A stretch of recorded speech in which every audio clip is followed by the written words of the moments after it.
नमस्कार. आपल्यापैकी अनेकांना गोड खायला आवडतं, बरोबर? आणि गोड म्हटलं की डोळ्यासमोर येतात दोन गोष्टी. एक म्हणजे पांढरी शुभ्र साखर आणि दुसरी म्हणजे आपला पारंपरिक गडद रंगाचा सेंद्रिय गूळ. पण या दोन्हींमध्ये नेमकं काय वेगळं आहे ह्याचा कधी विचार केलाय का? चला, आज ह्याच प्रश्नाचं उत्तर शोधूया. आता गंमत अशी आहे की हे दोन्ही पदार्थ बनतात एकाच गोष्टीपासून, उसाच्या रसापासून. मग प्रश्न असा पडतो की हा फरक फक्त रंगाचा आहे का, की यामागे काहीतरी सखोल वैज्ञानिक कारणं आहेत? चला, आज आपण हेच विज्ञान अगदी सोप्या भाषेत समजून घेणार आहोत.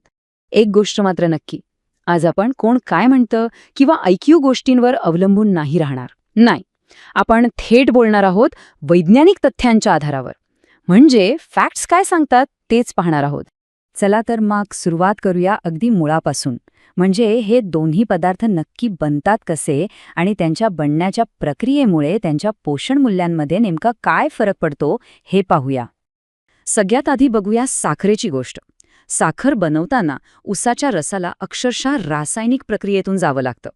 त्याला तो पांढरा शुभ्र रंग देण्यासाठी सल्फर डायऑक्साईड, फॉस्फॉरिक ॲसिड अशा रसायनांचा वापर होतो. आणि या रिफायनिंग किंवा शुद्धीकरणाच्या प्रक्रियेत काय होतं माहिती आहे? रसातले जे काही नैसर्गिक पोषक घटक असतात, म्हणजे विटॅमिन्स, मिनरल्स, ते सगळेच्या सगळे नाहीसे होतात, म्हणजे अक्षरशः नष्ट होतात. फरक तर इथे स्पष्ट होतो नाही का? एका बाजूला आहे रासायनिक प्रक्रिया जी सगळी पोषक तत्व काढून घेते, आणि दुसऱ्या बाजूला आहे आपला सेंद्रिय गूळ. तो बनवताना काय वापरतात तर भेंडीच्या रसासारखे नैसर्गिक क्लॅरिफायर्स, म्हणजे नैसर्गिक पदार्थ.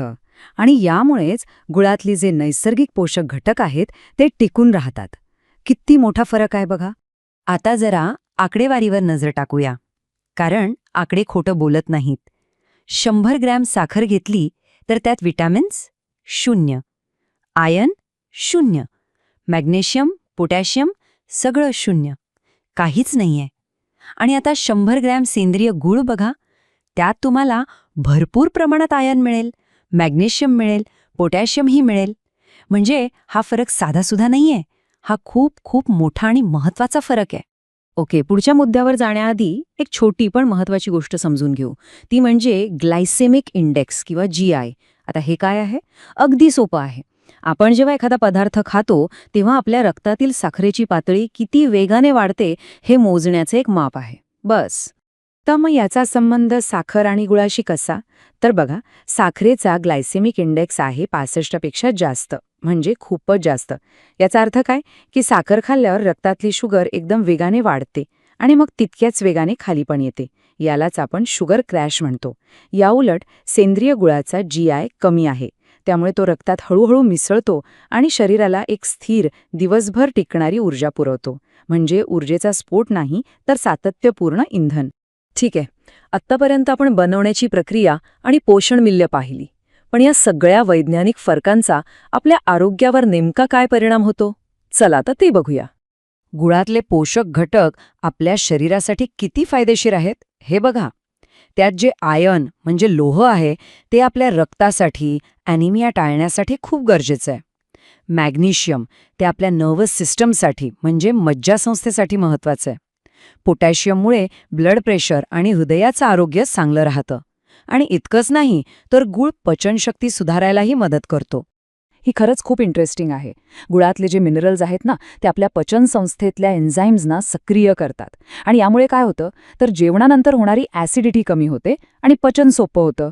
म्हणूनच आपल्याकडे जेवणानंतर गुळाचा छोटा खडा खाण्याची जुनी परंपरा आहे. यामागे निव्वळ सवय नाही, तर शुद्ध विज्ञान आहे. आणि साखरेमध्ये हा गुणधर्म तुम्हाला अजिबात मिळणार नाही. आता हे सगळं ऐकून असं वाटेल की गूळच खायला हवा. पण एक मिनिट थांबा. बाजारात जाऊन गूळ खरेदी करताना योग्य आणि आरोग्यदायी निवड कशी करायची, कारण तिथेही एक छोटासा पेच आहे. चला तोही समजून घेऊया.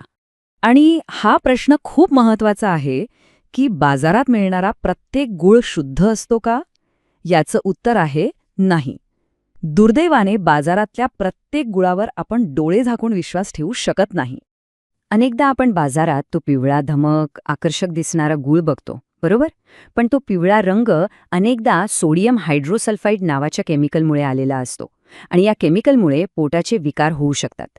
याउलट जो खरा सेंद्रिय गूळ असतो त्याचा रंग गडद तपकिरी असतो. लक्षात ठेवा, हा गडद रंगच त्याच्या शुद्धतेची आणि नैसर्गिकतेची खरी ओळख आहे. आणि शेवटी आपण या संपूर्ण विश्लेषणाचा सारावर येतो.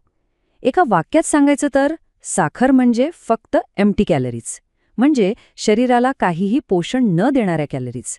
याउलट सेंद्रिय गूळ हे फक्त गोड नाही, तर ते एक पोषक अन्न आहे. त्याला आपण एक सुपरफूडही म्हणू शकतो.